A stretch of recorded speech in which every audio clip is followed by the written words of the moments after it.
Hey everyone, welcome to our live Q&A. We're having some technical difficulties today, so please bear with us. But nonetheless, we are here Live? to live, yes, hopefully live, to talk about a few different things. First, a few housekeeping things. One is feel free to send chat messages. If you comment in the stream, we will be able to see those comments and we'll be able to respond to those comments. We might save some of the Q&A part to the end, just depending on what those questions are, if they're relevant or not to what we're talking to at the time. Another thing that I want to do first here is share with you some updates. The first one is if you follow us on Facebook or social media at Autism Wish, you'll know that we've been in our Christmas Wish effort and we have been able to sponsor quite a few kids. And I wanted to share with you because there is one particular sponsor that we had that has been amazing. And so I just want to share a little bit of information about them real quick. So this is the Exceptional Learning Institute. Their website is exceptionalinstitute.org. And this is a facility that's in Florida. So for any of you guys who are in Florida, check this place out. It's basically like a school that is super specialized in accommodating of autistic kids. And it's also run by an autistic BCBA. And she's also the owner of Behavioral Foundation Centers, if you guys remember her from a previous podcast episode. So this is really great. I would recommend that you guys take a look. Again, the website up there is Exceptional Institute. Here, I'll pull it up for you guys so you can just basically go directly there. But it is basically, again, a facility that is focused on educating special needs kids in a way that meets them where they're at. So it's not, they don't do restraints. They don't do any of that like negative ABA stuff that is often associated with the people who are kind of like anti-ABA. It is ABA based, but it's using the positive side of that because, again, the person responsible is an autistic adult who runs this. So just wanted to give them a shout out. And then in terms of a couple other updates, we basically just wanted to touch base with you all and let you know if you heard the trailer that updated today, we do have some updates for the Embracing Autism podcast coming. So we'll talk a bit about that. And then I also wanted to share with you all, we didn't have an episode released today. It was just the season, but we did post an episode that was a podcast interview that I did with Autism Speaks podcast. It's called Adulting on the Spectrum, and that's with Eileen Lamb and Andrew Comro. So that is available through their podcast, but I shared a little snippet on the Autism Wish social media accounts. So if you're interested in another podcast episode while you wait a week for the next one, since we didn't have one come out this week, that's another alternative for you. And Matt, let me just let you say hello because I've been talking my I was going off. to say, I don't think I've said a single thing, but I'm just enjoying the conversation. That's very you. Yeah. I think you might be getting a little lag, which is weird because we're on the same internet. So I don't know how that works. But yeah, so again, if you guys have questions, feel free to shoot them in the comments, and I will answer them towards the end. We want to start off talking about the previous season that we just did. And then we will also talk about some like Christmas tips basically for autism. But let's just get to the last season real quick.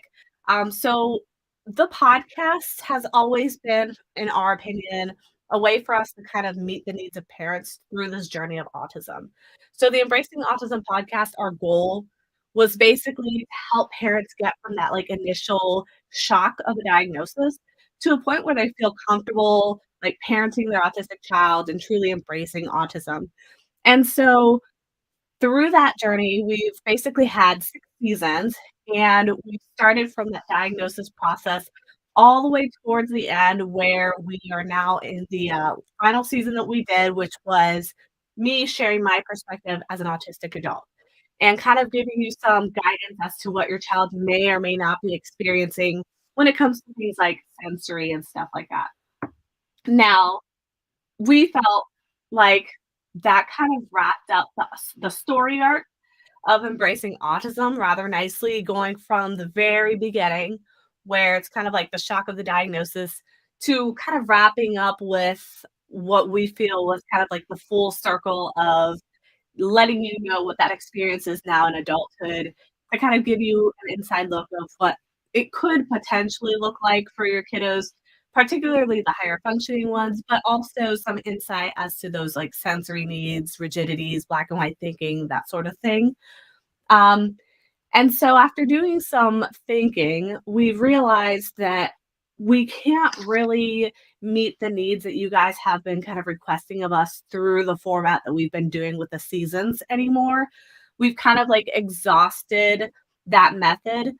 And so our trailer release this morning kind of explained that we will be going a new, different route starting with season 7, where it's going to be a little more open ended. And this way, it allows us to get your feedback directly.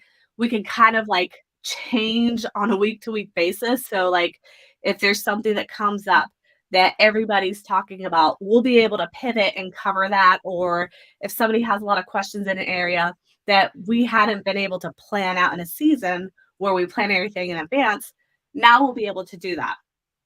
So we thought that seasons 1 through 6 were good because they set the foundation for the average parent who just discovered that their child is autistic and kind of walks them through each of the steps to the emotions, the struggles and challenges that each parent and family meets.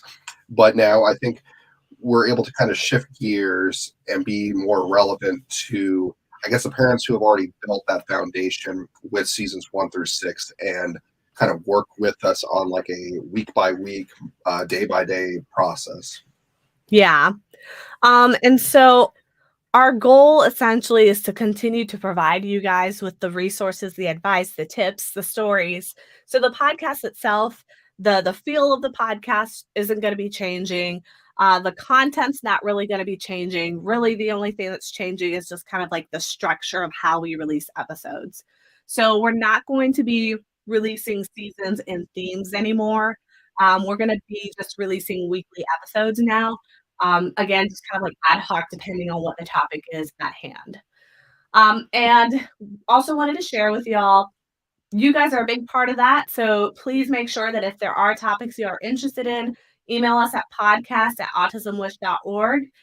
You can also leave us voice messages on speakpipe.com/embracing autism. And you might even hear like a snippet of your audio in a future episode. So that's pretty cool. Oh, go ahead. Oh no, I was going to say, we just got a comment. I wasn't sure if you wanted to address that or if you Oh, wanted I didn't to. see it. Sure. Okay. So the question of the day is, how do you prevent your kids from destroying the Christmas tree, lights, and etc.? So there's a couple things if you really want to do it. Um, there's like these playpen things called super yard, and they are extensive baby gates. So like most baby gate systems are like pretty small.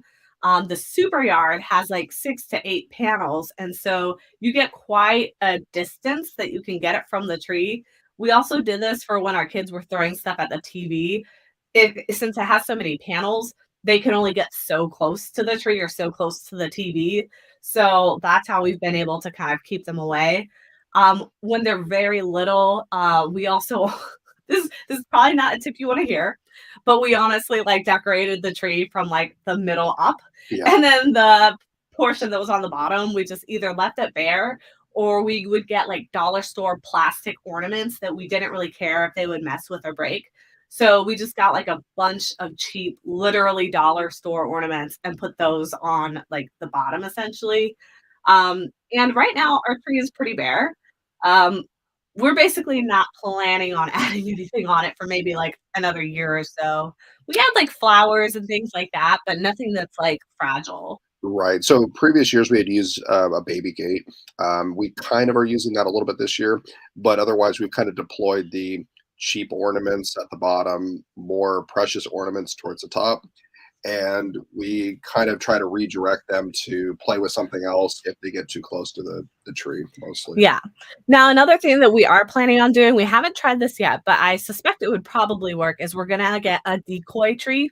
So what we're gonna do is we're gonna get a bigger tree for like our main living area, and then our old tree we'll plant as kind of like a decoy tree in kind of their area, and kind of like train them to be like, okay, this is your tree, this is the tree you can mess with, and put a bunch of ornaments, lights, like, the works on that tree as well, but kind of redirect them to that tree. So a lot of times when our kids are doing behaviors that are not the best, we usually use like redirection or replacement. So that's what we're going to be doing next. And I see Great. the follow-up to that comment is, her son parkours right over those, and only the top third of the tree is decorated. So, Yeah. we feel you. I mean, we're kind of in a similar boat ourselves with the tree. But yeah, we try to do redirecting as best as possible. It has a 50-50 chance of redirecting them, but, it's a continuous struggle that we have as well. Yeah, so that's pretty much all you can kind of do right now, but I do think the redirection and giving them kind of like a dummy tree probably would work well, especially if that tree is like in a like slightly different room or location, so they're not tempted by the other tree. They're just completely distracted with that one. So yeah, I would try that. I don't see any other questions. Okay, so um, again, feel free to continue to put questions in the chat if you have them, and we'll take a look at them. Otherwise, I'm just going to keep going through. So again, the format of the new season is going to be changing, and so there are really a lot of ways that you guys can reach out to us. Again, I mentioned the email. You guys can always leave comments on our social media accounts, which is Instagram, Twitter, and Facebook. I almost forgot Facebook, amazingly, at Autism Wish. And you can leave comments on there as well, and we will look at those. Um, Another thing that I wanted to share with you guys is I don't know if you've seen this already on our website, but as Christmas is around the corner, we actually also have, let me see if I can show it.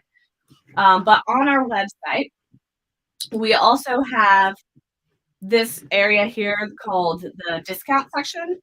And so we have a bunch of like partnerships that we kind of built these relationships with different businesses that are closely related to autism. And so we've been able to get our listeners and our followers some discounts.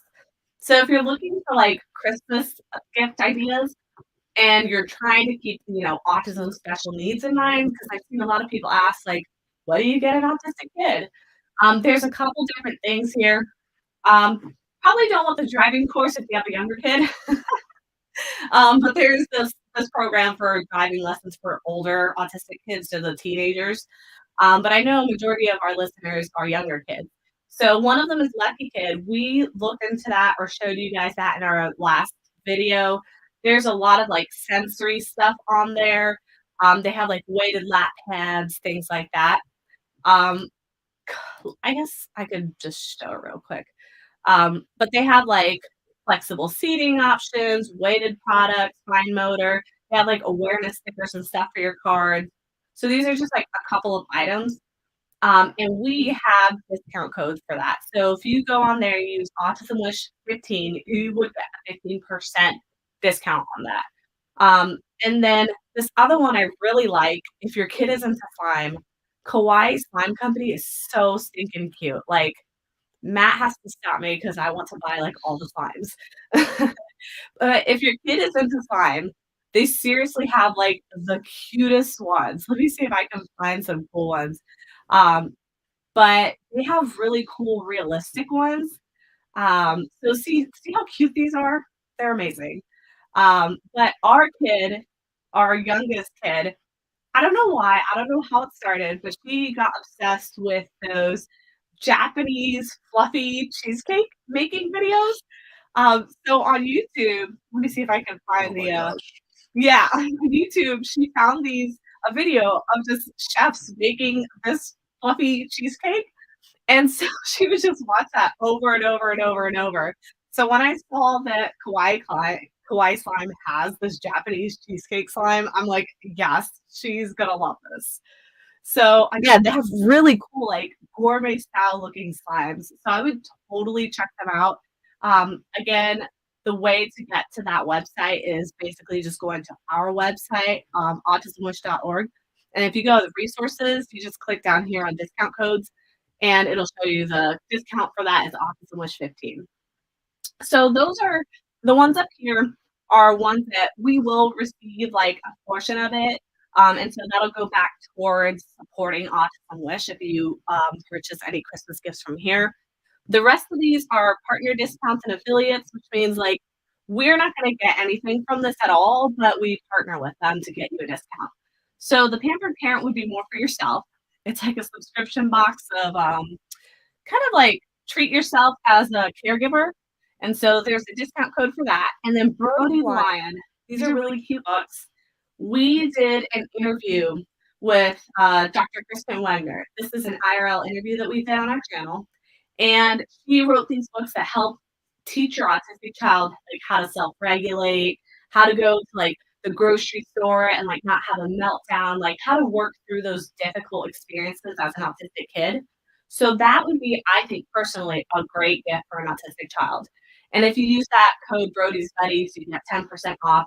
Again, we don't benefit from that at all. I just think they're great, and so I totally recommend them. So that's just a couple of ideas there. If you guys are looking for some autism-friendly Christmas ideas, that's what we have for you. Let me check the comments. Yeah, we have a long one that I'm not sure if you want to get through. Sure. So it says, Jody, I'm unsure if this question fits. Let's see. How do you handle separation anxiety? My daughter's diagnosed autism at ADHD 6 months ago. So it says super late diagnosis, but it doesn't say the age. Maybe if you could just type in the age, because that could potentially change the advice. But let's see. Right now, the challenge and goal is to leave her with grandma for the night.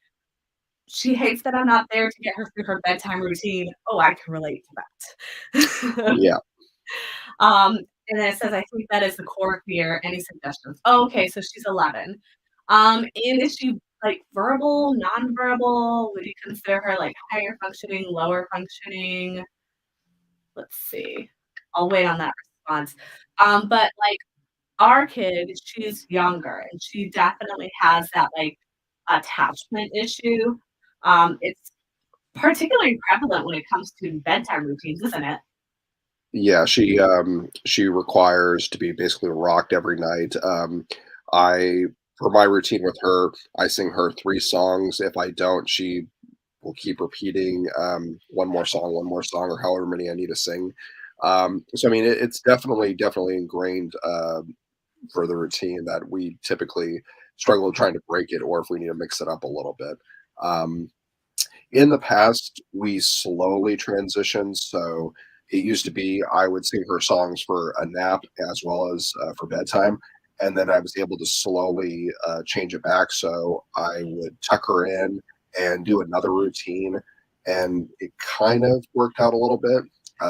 But yeah, it's a struggle. You have to kind of pick what the routine is if you're going to try and create a new one for them, and then just kind of stay on that course. Yeah, the other thing is to kind of see if you can take a look at like what is the current routine? What is she currently kind of gravitating towards as part of that routine? So I know that you said it's like a separation anxiety, but is there some sort of like bonding experience that happens at that time that is like a pattern? Like, for example, my kid, she wants me specifically to rock her, like hold her, rock her, and like sing her a song. So for me, an alternative to that is like I, for example, provided like a rocking chair type of thing or swing or something in her room. So if she wanted to get that sensation, she could do that on her own. I also got like a weighted blanket or a weighted lap pad. So like if she wants hugs or deep pressure or something like that, I can substitute it with that. And then I usually like transition, right? So like if I'm tucking her in bed, I might be like snuggling her or holding her and I'm putting that pressure on her, but then I'll kind of flip the weighted blanket or the lap pad on her and then kind of transition myself away so that she still has that pressure on her like constantly, but it helps kind of transition her or like kind of wean her off of me and onto that toy or that weighted blanket instead.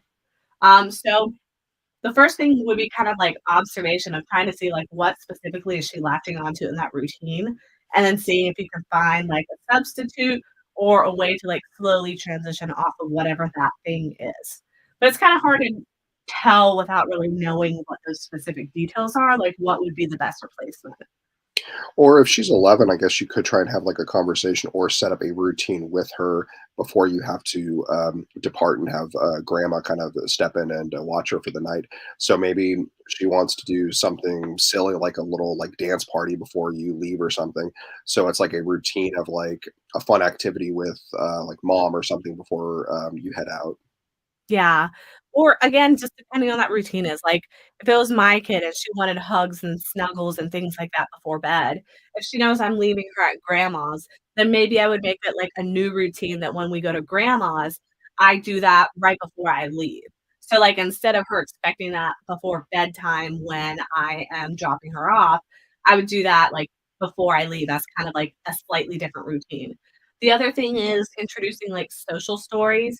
So prior to her going to her grandmother's house, like introduce like a social story. At 11, you could probably like speak it. You probably don't have to like show her and read it to her, but you can probably like verbally walk her through it, like just as a reminder to prepare her. Like, don't forget, today we're going to do this, we're going to do that. I'll give you like snuggles or whatever before we leave or whatever it is that you need. But then the expectation is going to be that X, Y, and Z, and then I will be back after X time. And if it's like she misses you, like she has a bond or close connection to you, maybe leave her something of yours that like can kind of serve as like a comfort. So like depends. If you have like a stuffed animal or a blanket, a t-shirt, a piece of jewelry like a bracelet or a hair clip or something that would signify you to her that would have some sort of meaning that could kind of help her cope with that transition. Maybe even a picture. And I've actually done that with our oldest because she was saying that she didn't want like us to leave her at night because she was scared of the dark. So I had given her a like stuffed penguin I had because penguins are my favorite animal. So she sleeps with a little weighted penguin that she knows is mine, and she also sleeps with a like nice comfy blanket that was mine as well.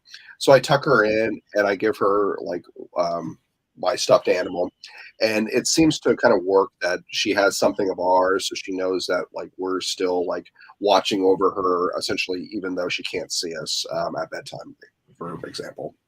Yeah, absolutely. So again, it's just a matter of like figuring out what works best for her and a little bit of observation of like what's leading up to that behavior, what follows it, and that sort of thing. And again, if she's 11, you can try having some sort of conversation. Okay, I think that's all the questions for right now, right? For right Okay. now. um, so also I wanted to mention, so I guess we can talk a little bit about last season now, right? I'm trying to look at you, but you're at the wrong spot of the screen. I'm not helping. Yeah. And so last season, just to give a little bit of a recap. So season 6, it was the theme of life on the spectrum. And what we really wanted to go through is kind of share with our audience, with you guys, our listeners, what it feels like to be autistic. At least from my perspective. Again, the disclaimer is that not every autistic person experiences things the same way. I've seen that with my own children, where one is hypersensitive to noise, whereas the other one loves to make noise. You can tell that doesn't go well together. But some of the things that I've also kind of learned is after learning of my own autism diagnosis, I've learned to really empathize and connect more with my kids and kind of understand where some of these behaviors are coming from. One of those key things was learning about like explicit communication with our kids. So for me, I'm very much so a black and white thinker, and I'm a very much so literal communicator. So if people don't tell me things pretty literally, yeah, I see Yeah, Matt's nodding sorry. away. Nope, sorry, we're good. This All good. has this has led to many a marital dilemma. Happy thoughts, happy thoughts. Yeah, every time we get into one of these discussions, you just start like chugging some drinks. Um, So yeah, basically what we learned, and it didn't click for me until I got my autism diagnosis, was that when it comes to having our children follow directions in particular. So with autism, following directions is really difficult for autistic kids, and a lot of times parents kind of interpret this as like misbehavior, or maybe just like a lack of paying attention, or it can be some of those things. I mean, they are still kids. They might have like ADD like my kids. Um, but oftentimes we don't take into consideration that maybe they just literally didn't understand the hidden meaning in what we were communicating. And I say hidden meaning because it's not hidden to neurotypical people, but, like, for autistic people, it totally feels hidden. Matt, your face says it all. Oh my gosh. Well, I mean, I know I need to be thinking like because you're having this conversation. I'm like, oh, I should probably think of like how this is like relating to the kids, but I'm more so thinking of like conversations I've had with you. So I'm trying to like break that like thought cycle where I'm like, okay, what are conversations that I've had with the kids on this? But we're good, all good here. And it looks like Jody responded. Um, a big core fear is missing her stuffed animals, so definitely bring those. And, yeah, absolutely. You no But problem. another thought to this comment is like sometimes our girls they have their favorite blanket and they want to bring them with them in the car. So what we ended up doing is getting what we call car blankets that we leave in the car and they only ride with them in the car. So if she's going over to grandma's house she might be able to get a new special stuffed animal, and then whenever she goes to grandma's house she has that special stuffed animal. Mhm. So that might be an option as far as something kind of exciting that she has a new special toy whenever she's at grandma's house. Yeah, or you could also have a similar thing, but like a transition toy. So we have like a transport toy as well. So like it's a toy, stuffed animal, or whatever it may be, that can only be given to them in the car towards the destination that they don't really want to go to. So like it could be a stuffed animal, it could be a little toy car, it could be whatever it is, but they can only play with that when they're in the car on the way to wherever it is we're trying to get them to. So outside of that, they don't have access to that toy essentially. And I know what you're thinking. Wow, if you have a transition toy every time you bring your kids to the car must be trashed with everything. And it is. Yeah, It definitely is. Yep. that's Yep. accurate. I can't tell you how many times we've cleaned out the car and it Oh just my gosh, just trash ah. bags full of toys. Yeah, so if anyone wants to give us tips on cleaning vans, minivans, go for it. Um, but yeah, that's something that I would try and see how that works out. Um, so yeah, I guess just kind of wrapping up that last season, again, it was just a lot of sharing my insight, and I hope that it was helpful. I tried to kind of tie things back to the parenting aspect and not just make it all about me. It was a really awkward season to record because it felt very narcissistic. It's not all about you, Leah. Yeah, I know, right? It felt uncomfortable being on the spotlight and talking about myself for an entire season. It was so weird for me. Um, but I do it because I hope that it's helpful and that I can at least, like, provide a little bit of insight. Um, Josiah says portable vacuum. For their toys, yeah. We do have vacuum for, like, the crumbs and stuff, but, like, our car kind of serves as, like, a de facto toy chest. Right. So, we're not good at that. Maybe we should find some sort of car organizer thing. I'm sure that exists, right? I'd imagine so. Um, so yeah, now what we're kind of moving into is the new season, and there's some fun things that we want to kind of announce about that. And then we'll take, I guess, the last few questions and then wrap it up. So we've been going half an hour already. Um, so new season of the podcast. Not only do we want to make this kind of a episode by episode where we don't do seasons anymore, but we take kind of like your insights, information, and questions and build off of that to make it more personalized to you. But we also want to start incorporating some segments. Now, we aren't exactly sure how we're going to roll this out just yet. It's still in the works. But we are going to start doing some things that are just fun too. Because we feel like part of being a caregiver, and we talked about this before, is that caregiver burnout. And there's also the whole part of like the social isolation. And so, as a caregiver, Matt, I'm sure you can relate to how we basically are like homebodies that don't do anything ever. Yeah, our excitement is what, going for like a drive in the car? Yeah, that's as far as, like, going out. We, like, drive the kids out. We'll do some field trips, but not really socializing with other human beings, which I guess as an autistic person, I should be okay with that, but we still crave relationships. And so what we're trying to do here in the new year is we are going to start incorporating some fun into Autism Wish and the Embracing Autism podcast. So if you have not yet, I would recommend that you subscribe to our YouTube channel. If you're watching this on YouTube, obviously you have. But if you're on Facebook, go to youtube.com/@autismwish. And what we're going to start doing is a few couple different things. One of the things we're excited about is what we're going to be calling respite nights. I'm sure you guys are very familiar with the word respite. We wish we were more familiar with it because we don't get any.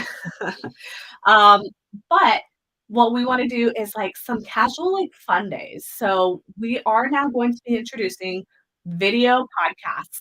So, the Embracing Autism podcast is going to have, like, a video component to it in the new year. So, the conversations that you hear on our podcast, we will now accompany with video. The video will premiere live so that we can take questions at the end, and then that audio from that video will be repurposed into the audio podcast the following week. So people who subscribe to the YouTube channel, you guys are gonna see the content basically a week before it comes out in the audio podcast. As part of that, we also want to do those respite nights where we're gonna do some on-air, just fun activities. We'll stream them, and you guys will have an opportunity to kind of like chat back with us. We're thinking of maybe like some games or like just like fun activities or things like that, and trying to kind of like incorporate you guys to the extent that we can, given obviously the nature of the show. Right. So in the past, like we've done some like casual fun things, like we'll do like pumpkin painting or other little things like that for like around the holidays and such. So we want to try and incorporate some of the fun activities into a regular basis so we can kind of engage more with you, which I think is great. Yeah, and kind of like give ourselves a break too, because we notice like we talk a lot about self-care on the podcast, and Matt and I are really terrible at self-care. And I did give that disclaimer on the podcast, but I want to reiterate, I am terrible at self-care. So this is kind of a way for me to still be able to kind of like run the podcast continuously, but build in some of that like self-care for ourselves. And I think that you guys will hopefully enjoy it.